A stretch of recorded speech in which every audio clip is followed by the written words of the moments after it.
लोकांनी दिलेल्या 4 सल्ल्यापेक्षा स्वतःचा एक अनुभव खूप काही शिकवून जातो। धक्का तेव्हाच बसतो जेव्हा सर्वात जास्त प्रेम करणाऱ्या व्यक्तीकडूनच मन दुखावलं जातं। शरीर सुंदर असो किंवा नसो, पण तुमचं मन सुंदर असायला हवं। लोक चेहरा विसरेल पण स्वभाव नाही। मित्रांनो, आचार्य चाणक्यांनी आपले अनुभव आणि ज्ञानानुसार अशा काही महत्त्वपूर्ण गोष्टी सांगितल्या आहेत ज्या दुसऱ्याशी कधीही शेअर करू नका, मग ते जवळचे मित्र असो किंवा जवळचे नातेवाईक।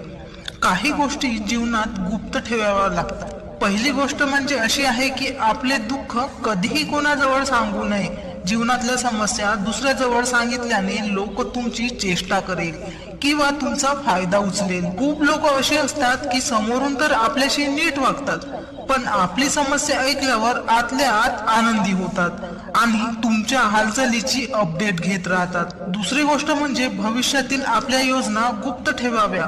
जेव्हा आपण आपले समोरचे प्लॅन किंवा स्वप्नांना दुसऱ्यासमोर ठेवतो तेव्हा काही लोक त्यावर नकारात्मक प्रतिक्रिया करतात। आपल्या मनावर त्याचा परिणाम होतो।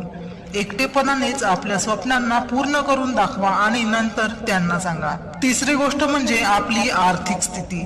गरीब असो किंवा श्रीमंत, आपली परिस्थिती लोकांना सांगणे चुकीचे आहे। यामुळे नात्यावर परिणाम होऊ शकतो। धन अशी वस्तू आहे जी माणसाचं बळ असते।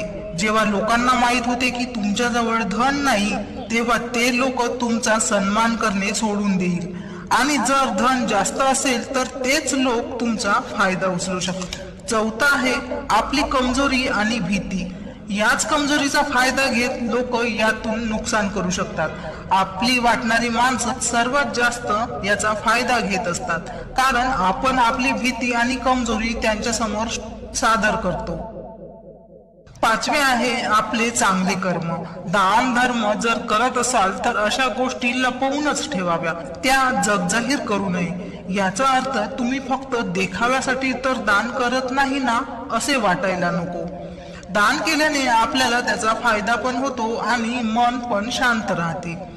सहावे म्हणजे आपल्याच परिवारातील लोकांच्या समस्या किंवा अडचणी दुसऱ्यांना सांगू नये। परिवारातल्या समस्या दुसऱ्यांजवळ मांडल्याने त्या सुधारण्यापेक्षा अधिकच बिघडतील। दुसरा वाईट इफेक्ट हा पडेल की आपल्याच परिवारातील गोष्टी लोकांना चर्चेचा विषय बनेल। समाजातले लोक आपल्याकडे वेगळ्या दृष्टिकोनातून पाहू शकतो। यापेक्षा आपल्या अडचणी किंवा समस्या स्वतःच सोडवाव्या।